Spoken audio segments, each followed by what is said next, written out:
Welcome, everyone.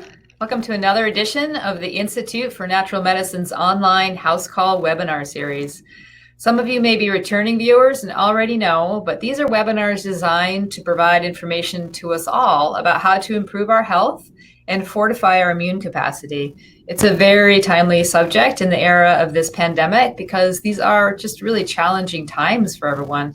A lot of the messaging we see is about avoiding exposure to potential infectious agents, so social distancing, wearing masks, disinfecting surfaces, and that's all really important advice. And there's more we can do. So we can learn how to improve our internal capacity to fight infection and increase our immune resilience. It is not only the environment we live in, it's our own ability to respond to it that this series is aimed at helping with. Today, we tackle one of the most important factors in setting up your immune resilience, and that is sleep. We are thrilled to have with us Dr. Catherine Darley. Dr. Darley is a founder of the Institute for Naturopathic Sleep Medicine here in Seattle. The focus there is on patient care, public education, and sleep health, in addition to research on natural treatments for sleep disorders. Dr. Darley will talk through her presentation, and at the end, we'll do a live question and answer session for about 5 to 10 minutes. So please utilize the chat function in your viewing window to submit your questions for consideration. Welcome, Dr. Darley. I look forward to hearing what you should tell us and why we should care about our sleep. Great. Thanks so much. I'm really happy to be here. Let's go on into the slides here. So sleep health for resilience. What is resilience in the first place? Resilience is really our ability to recover from events, adapt to new situations, to change, even to challenging events like this pandemic that we're going through right now. One of the things that can come out of being resilient through a time of crisis is really personal growth. And that is, maybe a light at the end of the tunnel and something that we can hold out hope for. One of the things that we know is that sleep is very disrupted now. This is some data from the Better Sleep Council. They asked people about their sleep in January of this year, January 2020, and then again they asked people about their sleep around March 20th of this year. And you can see how very significant the changes have been in just those couple months, right? 8 to 10 weeks, we saw a significant worsening of people's sleep. For one thing, sleep totals declined. We think that most adults need somewhere between 7 to 9 hours of sleep each and every night. If you don't get adequate sleep, you are going to feel the effects of that. We'll talk more about that later. We also see that more people are saying that their sleep is poor or just fair than they were in January. And some of the reasons that may be contributing are the increase in stress is quite a significant increase, as you can see on this slide. 12% more Americans are reporting being stressed in March versus just a couple months ago. And then people are worried about the economy. I've read elsewhere that it's about 40% of people who've had some kind of economic change, personal financial change in the last couple months. So that's quite significant. Why does sleep matter? It really does impact our resilience, and not only our resilience in terms of our immune function, which I'll be giving some details on in a few minutes, but also our mental health. When people are not sleeping well, mental health, everything from diagnosable anxiety and depression disorders will get worse, or even just kind of run-of-the-mill, people tend to be more tense, they will get angry more easily, and be more likely to get panic attacks, just generally more angry. Lots of ways that mental health is impacted by inadequate sleep. And then our ability to cope, right? And our ability to be resilient with turning our personal finances around, creative problem solving, research, attention, all of those things that we need to have on board, those mental and physical performance measures, all are also impacted by inadequate sleep. Let's talk next about immunity. Oops. Sleep deprivation can lead to a cold. This was a really interesting study that was done in 2015. Remember, we have two main types of immunity, both innate immunity and what's called adaptive or specific immunity. The innate immunity is our general immune capacity that is non-specific, and it's the first line of action.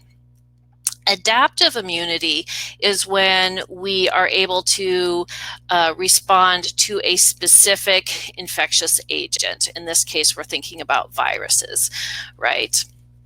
So in adaptive immunity, we are able to develop antibodies to a specific infectious agent. In this study, they took this group of 164 people and they just monitored their sleep for 7 nights. These folks were just living on their regular routine. They weren't given any specific sleep instructions. The researchers were just monitoring their sleep, seeing how much sleep are these individuals getting each night. Then they were exposed to nasal drops that had rhinovirus. Rhinoviruses are another group of viruses that cause colds. So then they monitored once these people have been exposed to a cold virus, do they get sick? Do they start to have cold type symptoms? And they found that those folks who were sleeping less, 5 to 6 hours a night, were 4.2 times as likely to get a cold than those who slept 7 hours nightly. So huge increase in the amount of people who got sick when those people were sleeping less than 7 hours each night. I think that this is really useful information for us to think about when we are trying to make our immune systems as robust as possible moving through this pandemic. There's other research that I didn't include here. This could be a whole 30-minute segment just on all the research. There's other research where they look at vaccines and whether a person is well slept or sleep deprived at the time of their vaccine, and how does that impact the effectiveness of the vaccine. Vaccines are another strategy that we use to increase our specific or adaptive immunity. The vaccine research indicates that if a person is acutely sleep deprived, in other words, they haven't gotten adequate sleep the night before the vaccine, or if they've had several nights of chronic sleep restriction before the vaccine, either way, the vaccine is less effective. They have only about a 50% antibody response versus those people who are well rested when they get the vaccine. That's something to stick in your memory, keep in mind over the next year and a half or so, as hopefully a vaccine will be coming out. All right. Let's talk about some of the other ways that sleep impacts our resiliency. We know that in general, when stress goes up, sleep deteriorates. And in turn, when sleep deteriorates, you'll see stress rises. I think that you can all probably relate pretty well to that, right? It's very common experience. Some of the specifics that we see with this relationship is that we see cortisol, which is a stress hormone, rises when we do not get adequate sleep. The normal pattern for cortisol is that cortisol starts to increase every day before we wake up. It declines over the afternoon, so it should be lower when we go to bed, allowing us to fall asleep easily. However, if our stress levels are high, as they are for many people right now, our cortisol will rise and then it'll stay elevated, making it more difficult to fall asleep at night because our cortisol is too high. The other thing that happens, though, is if we're chronically getting insufficient sleep, say we need 8 hours, we're only getting 6.5 hours, those folks, sleep deprivation itself will raise cortisol. So it becomes kind of a chicken and egg question. Is it the poor sleep causing the cortisol pattern to be abnormal, or is it the abnormal cortisol pattern from stress causing the poor sleep? It's really, as we see in this chart here, a bidirectional type of relationship. I want to talk next about decision making. Poor sleep is going to impair our decision making in many ways and our ability to cope with this situation. For one thing, if we're not getting adequate sleep, we're not as aware of another person's emotions. Faces show a person's emotions, right? And in this situation, if we have not gotten adequate sleep and we look at someone's face, we may not be able to identify what emotion they have, and therefore not be able to respond appropriately to them. We do tend to see that when people are severely sleep deprived, they have more self-centered reasoning. That's usually not a good place to do problem solving from. Decreased ability to take in new information, right? Many people are having to kind of pivot their work, and that takes creative problem solving. Much more difficult when you're not getting the sleep that you need. And lastly, there's decreased motivation. I hear from friends and family, I myself am struggling with gaining some weight during this stay-at-home order and the stress. If you're not well rested, you're going to have decreased motivation to deal with these kind of secondary problems that may be arising. Okay. You all should have gotten in your link an optimal sleep plan. And, I think that it's great to kind of understand what's going on, how sleep impacts you. But I really like to get down into the weeds of, okay, what can you do starting today that is going to help you sleep better? So I encourage people to bring that handout out. Hopefully you have it on your computer, or maybe you have the chance to print it out, or just grab a piece of paper and take notes as we work through this. The first issue that I want to point out here, the first line item, is to get enough sleep each night. You saw that right now it's less than 50% of Americans who are getting 7 to 8 hours a night. And so that means those people, more than 50% of Americans, are probably sleep deprived right now. So for number one, I'd like you to think about a time that you were really well rested. Maybe it's before your children were born. Maybe it was the last time you had a really good vacation that was a restful vacation as opposed to a trip. But think about how much sleep you do best with. Often when I ask patients that, they say, well, I can get by on da, da, da. I'm not talking about how much sleep you can get by on. I really want you to think about how much sleep you do great with. And for myself, I know I do best with 9 hours of sleep. Number two, schedule bedtime and wake time.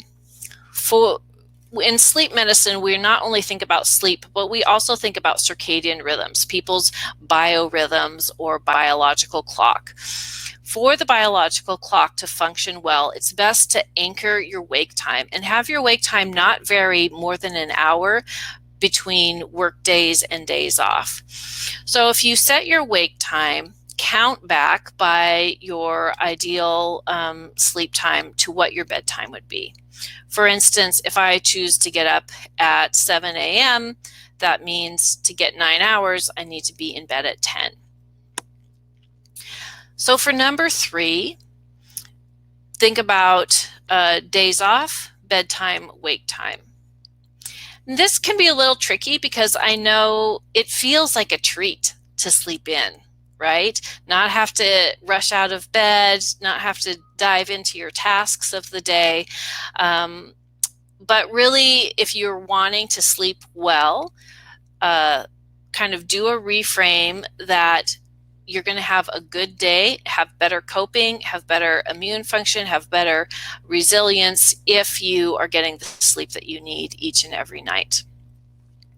Item 4 is about controlling light.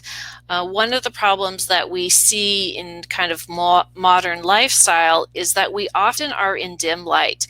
Homes and offices have relatively dim light in comparison to outdoors, and at night we're exposed to relatively relative light compared to kind of historical or naturalistic light patterns, which would have people sleeping in a much darker environment and having only candlelight or firelight in that time from sunset to bedtime. So think about when you can have dark in the evening. Ideally, we want people to be turning the lights low about an hour before bed. And at that point, stop doing tasks. You deserve a rest. Do something that is going to be an enjoyable wind down activity. And there's a spot there for you to think about, what would that be? Hanging out with your loved ones, listening to an audiobook or some music, playing some music, doing some gentle yoga or stretching, something of that nature. And then number 6 is to make your bedroom an ideal place for sleep. This may be tricky as people are on stay-at-home orders. You may need to use your bedroom space for some work activities. That's not generally recommended, although I understand, of course, it may be necessary for some people at this point. We're certainly using our bedrooms more for work than we used to. You want to make sure your bedroom is cool and that you're not getting too hot in the night. If you're waking up too hot in the night, please do address it. Do you need to take some covers off your bed? Do you need to turn the thermostat down or keep the window slightly open at night? Whatever you need to do so that you're not waking up too hot. You want to consider, are the pets in the bedroom waking you up, or are they helping you sleep well because you feel comforted by them? Do make a decision about that. Clocks should not be brightly lit or large. If you need to have an alarm clock, just have a small one that you can that doesn't have any other functions and doesn't glow in the middle of the night.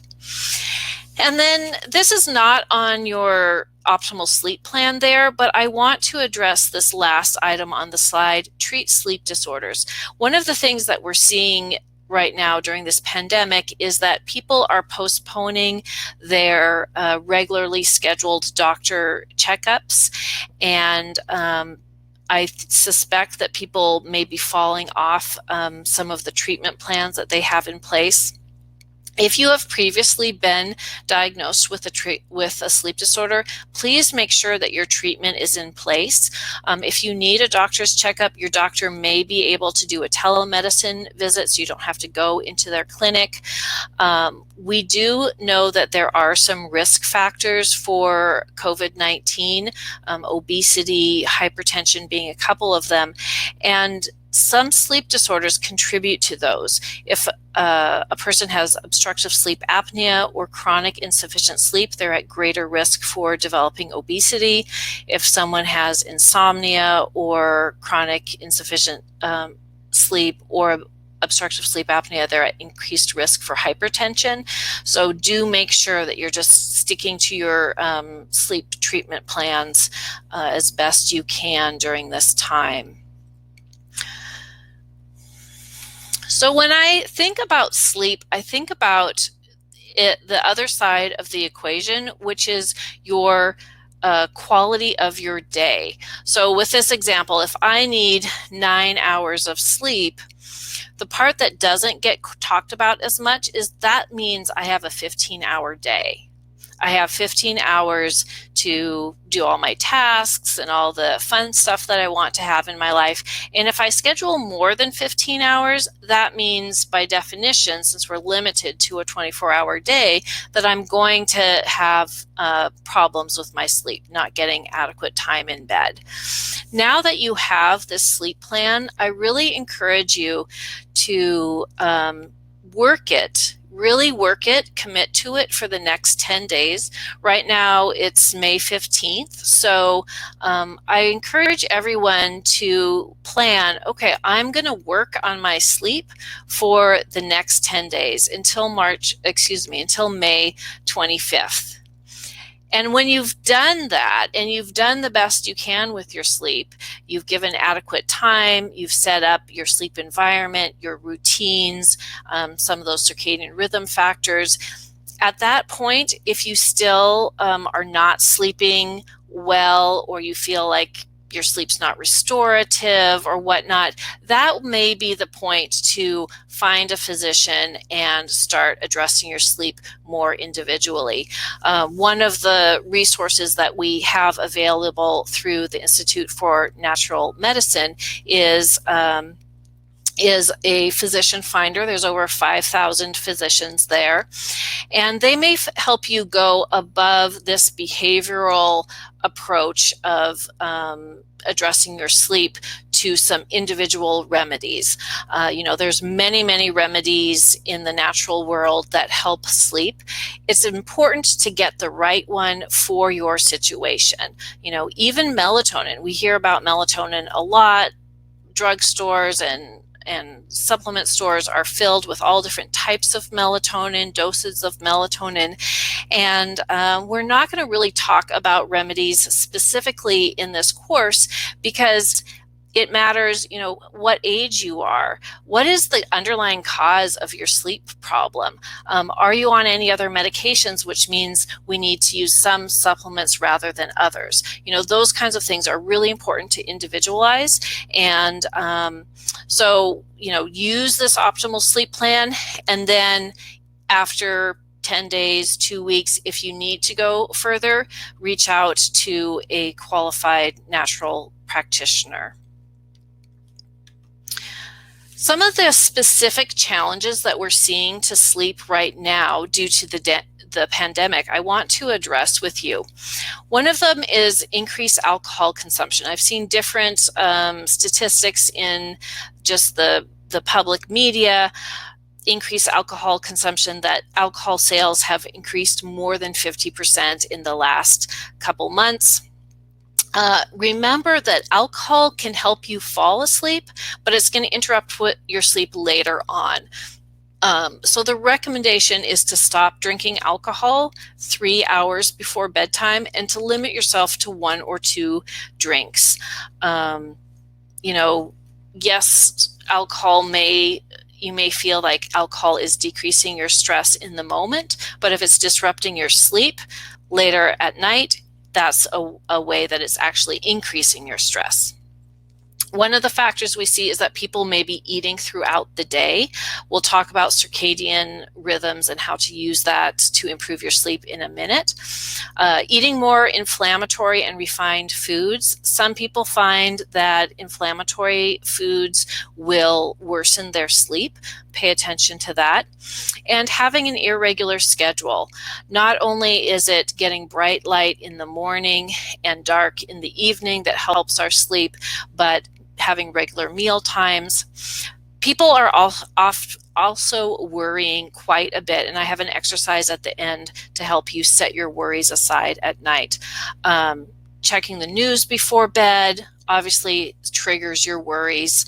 I suggest that when you set your wind down time to start at least an hour before bed, that at that point you turn off your news and the news functions on your phones. If you are feeling socially isolated, we know that people who are feeling lonely sleep worse. So if that's an area that you need to address with some scheduled phone calls, or maybe expanding the circle of people that you engage with, please do so. That will help your sleep, help your resilience as we go through this time.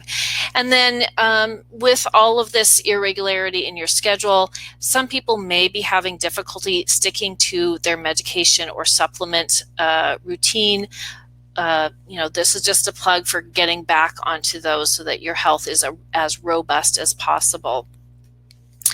With this slide, I really want to talk briefly about the importance of our circadian rhythm. People do best when they have a regular routine. So there's a couple points on your optimal sleep plan about the timing of bedtime, the timing of waking up.